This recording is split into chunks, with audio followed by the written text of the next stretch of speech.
Hey everybody, I hope you guys are all doing okay and welcome to the first of a couple of bonus videos that I'm going to be doing now that I am done with my main objectives for this Warden endgame run.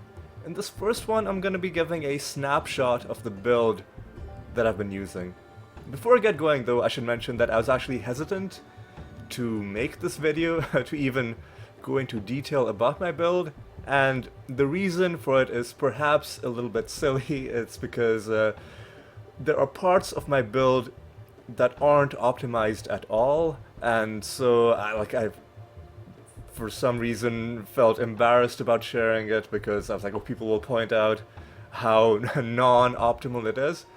But then the more I thought about it, I'm like, that shouldn't matter that much because I mentioned at the outset that I'm playing this game and I'm making these builds myself as I discover game mechanics for myself, and I'm not, relying on build guides.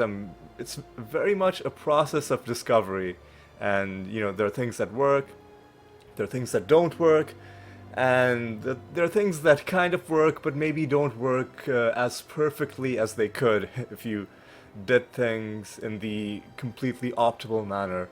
And regardless of how far away this build is from being optimal, I have been able to accomplish quite a bit through it, and for that reason I was like, okay, it makes sense to talk about the build just in case other people are interested in knowing what I've been using. And of course, the caveat that I'm giving is that it is not optimal at all, so if you do want to pick a similar build, I'm sure you can improve upon it greatly. The first thing we're actually going to do is I'm going to disable the screen capture for the game, because it's hard to talk about my build without having all of the things on the same page at once. Skipping between screens would make it very awkward. So first up, I'm going to bring up my skills and my masteries. You should be able to see them now. So on the top left are my Wind Ranger skills. That's very much the main skill tree that I've put all my points into. To the right is the Druid skill tree, which I've put some points into, but that's actually one of the non-optimal parts of my build. I put those points early on when I thought my build was going to be something else, and then I just never took them out. And that is one of the holes in my build, so to speak. And I may or may not fix it later, but that would be in a part 2 series, like when I come back and actually try to make the builds optimal. But for now, that's what I have. That's what I've been playing with, despite the fact that the Druid skill is doing very little for me, aside from its passive bonuses. And of course, to the bottom there, you see my masteries. For some reason, I forgot the word. But yeah, you see I've got most of the useful skills for my character. Again, I can't mouse over individual skills because this is just a screenshot. This is just to give you a sense of where I've put my points, and of course, the bulk of my points are spent in the endless nodes, and I've been mainly improving my mana and my damage. Alright, so that was all about my skills, which, as I mentioned, are far from optimal, and my masteries, which I'm a bit happier about. But what I'm most happy about with my build is my items. That is what we're going to look at next. Here we go. These are all 8 of my equipped items. Now, across the top row, you see I have the entire High Rangers set. And in fact, to the top right is the mythical weapon that I crafted. To the bottom left 2 items, Athos and D'Artagnan. That's a second set that I have equipped. That's the that is the All for One set. I'm sorry, I had to lean in close to read the set name, because there's a second set called One for All. You know, these are Three Musketeers references.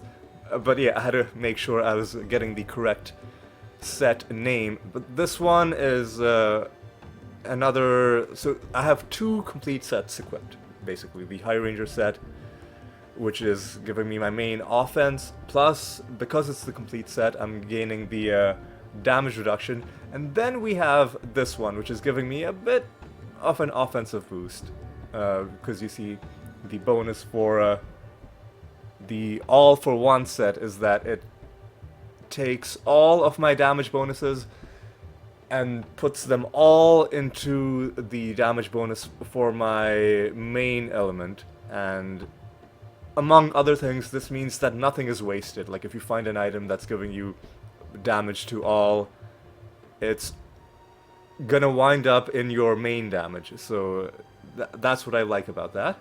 And it also gives you an incentive to then seek out enchantments that you wouldn't otherwise have had. Yes, that's the other set. And then to the bottom right are the last two items that I have equipped. That's the Cosmic Cape and finally the Hydroscale Boots. And in addition to these items, you can see that I also have gems equipped. You'll notice some themes in some of these gems, namely wherever I've been able to, I've increased my bleed damage. I've got some, evasion, some mana, and some other general stats. But the main thing that I really focused on every chance that I got was that lovely bleed damage. And in addition to all of this, I also have runes equipped on every item. I've got 3 greater runes. That's the maximum amount that you can have equipped. And the rest of them are lesser runes. Most of them are crafted by essentially stealing them from items, but one of them, the Chilled Blood one, is one that you can actually find. It's part of the list of runes in the Codex. Right, so that is all about my stats. So I'm gonna disable this and I'm gonna go back into the game, because there are a couple things, a couple miscellaneous things, plus a couple things that were hard to put in screenshot form that I still need to talk about. The first is my hotbar items. So 2 of them are Mark IV elixir injectors, and in them I have elixirs of greater mana, greater damage, barrier strength on the first one, and critical damage, pickup radius, and movement speed on the second one. And this is a cool little trick.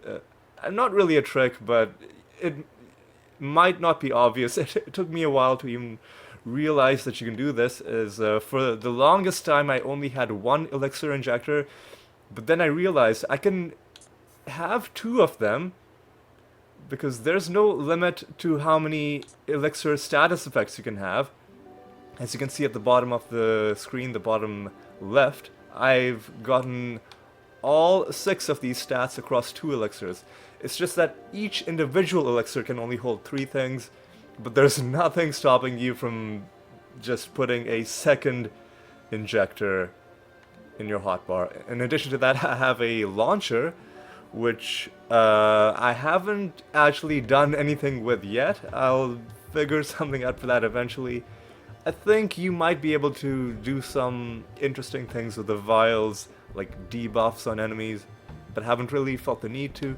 The last thing is the Wing of Zerk. This is a item purely for movement. Like, if I find myself in a bind and I need to get out of a tricky situation, if I'm being cornered, I just do this. And I dash, and it's got a bit of a cooldown, but not a long cooldown, and I can use it pretty often. Right, the next thing I need to talk about is my beast. Specifically the artifacts that I've got equipped on my beast. because some of them do affect me in terms of combat. This one's pickup radius, that's just a quality of life thing.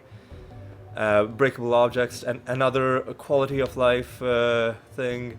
This one, though, is a very cool one. It basically makes the base passive nodes for each of your skills considerably stronger.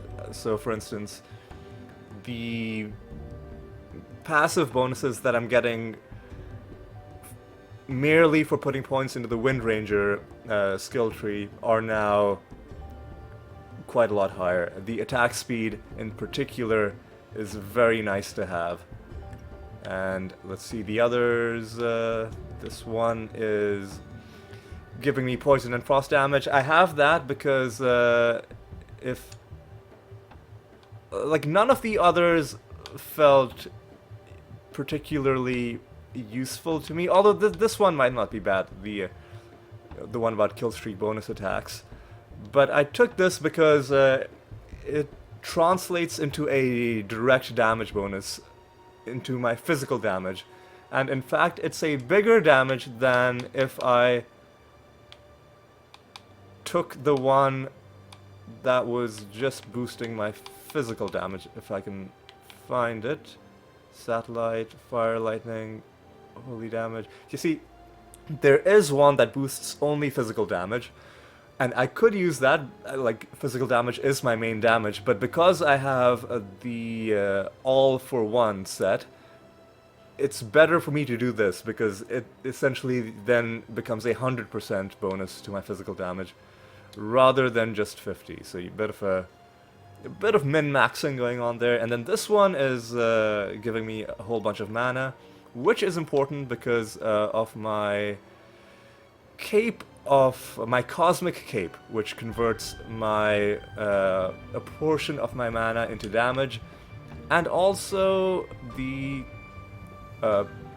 pure energy greater rune, which, well, I mean, that just gives me more mana, but the thing, yes, the Vestige of Lost Souls, which takes my mana and gives me shield. So my mana is giving me damage and also a shield, so that's what this one is for. And the last one is probably the most important artifact equipped on my beast. On-kill enchants have a 7% chance to be triggered on hit instead. So I've got a couple things that happen, that are supposed to happen on kill, that are instead happening on hit. Let me see if I can find them. See, this one. 15% chance to increase damage by 25% for killing a foe, which, I mean, you can kill things pretty quickly, and you can stack it up pretty quickly that way, but making it on hit basically means that it will never not be active, just because you'll be hitting that often, and it essentially turns that into a 25% permanent damage boost in practice, because that on kill has now been turned into on hit. So yeah, that's another pretty important artifact on my beast. Now, I'm thinking, have I missed anything? Because we've talked about my gear. I haven't gone into detail about every single rune that I'm using. If you have questions, you can ask, but I just went over what I thought were the main ones. And, you know, we went over my elixirs, my currently empty launcher. We talked about, oh, of course, the expedition tree. How could I forget? Because this is essentially a whole parallel skill tree, essentially, for character development. And this is one of the things that I mentioned earlier, that it's going to be very difficult to represent via screenshot. So instead, what I'm going to do is I'm going to go through and I'm going to just talk about the main skills that are giving me what I think is the most benefit. And the obvious ones are these nodes right at the end on all four corners, which are giving me evasion chance and also critical hit chance. So I have one of these in all four corners. Wow, this scrolling is a bit slow. I think they all have the same name, Elven Ancestors. The first couple in any event were called the same thing.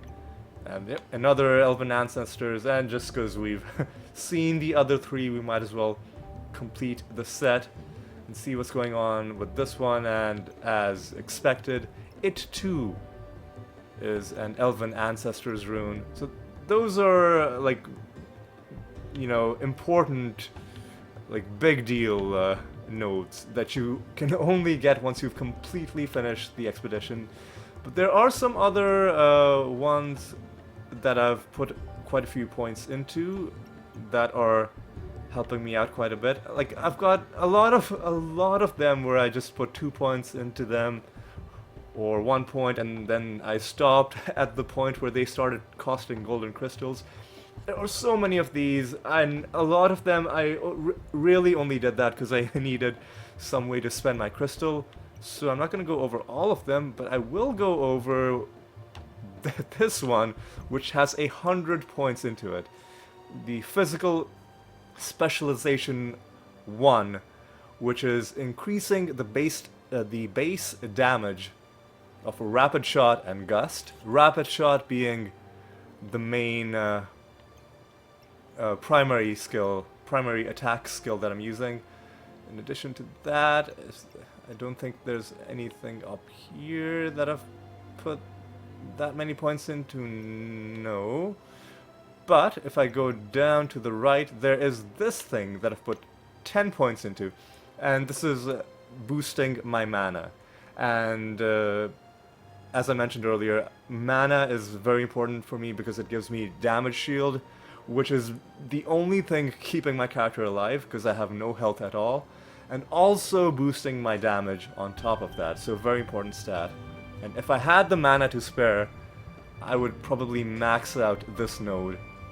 But what I'm gonna do probably is end off with this character and start a new one, because you can really go down some rabbit holes if you try and optimize every single thing about your character, especially when that optimization involves spending truckloads of crystal. So yes, that's all about the expedition tree.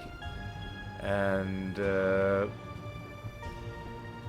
think the last few points that I'll mention is that at the start of this video I talked about how my build wasn't really optimal. I'll talk a bit more about why it's not optimal. It's because early on I didn't know what I was really gonna do. I was like, okay, maybe I'll do like a druid build, but I really liked the Wind Ranger Rapid Shot basic skill, so I wanted something to do with that as well. And then I found this thing that it applies pods from the druid skill tree, so then I got pods, and then I kind of went in that direction, but that was until I discovered Splinter and Razor Tips and how amazing they could be. And once I came to that realization, I just went hard into bleed damage and anything else that kind of helps out these two skills. And unfortunately that means that almost all of these points are useless. Not entirely useless, because like the base node is like, these aren't very useful bonuses that it's giving. Poison damage isn't even something I use. Health regen and mana regen are irrelevant as well. Some of these passive nodes are actually helpful, like movement speed is good. Damage of nature skills is something I really should take points out of. And I guess damage reduction, that's an important one. I guess that one can stay. But yes, there are major overhauls that I would have to do, and I'm thinking I'd maybe just take these points out entirely, aside from maybe the damage reduction ones, and possibly put some of them into Winter Herald, because I do chill enemies, so maybe there are some synergies I can work with around that. But yes, the main reason I've been able to do so well, despite not having an optimized build, is, number one, the game itself isn't that punishing, compared to something like, I don't know, like Path of Exile, for instance, where, like, maybe the game's different now, but back when I was playing it, like, you really had to have everything nailed down almost perfectly, or you just would not last long at all in higher difficulties. So that's one reason, but the other reason is that this build is really made by the gear and not by the skills. So I've got the entire High Ranger set, and this other set is kind of helping as well, but mainly it's the High Ranger set and the crazy bonuses that it's giving to double draw, razor tips, and allowing the bleed damage to stack infinitely. Sometimes it can feel slow killing enemies. Not slow per se, but sometimes it can feel like you are it's very uniform. Like most builds, you know, the weaker the enemy is, the quicker you kill them, but with this build, because it's slowly stacking bleed damage, it almost feels like all enemies take the same amount of time to kill, and you're not really getting any faster, you know, killing them if they're weak. It's just they just all go down in the same fashion, which, you know, there are pros and cons to that.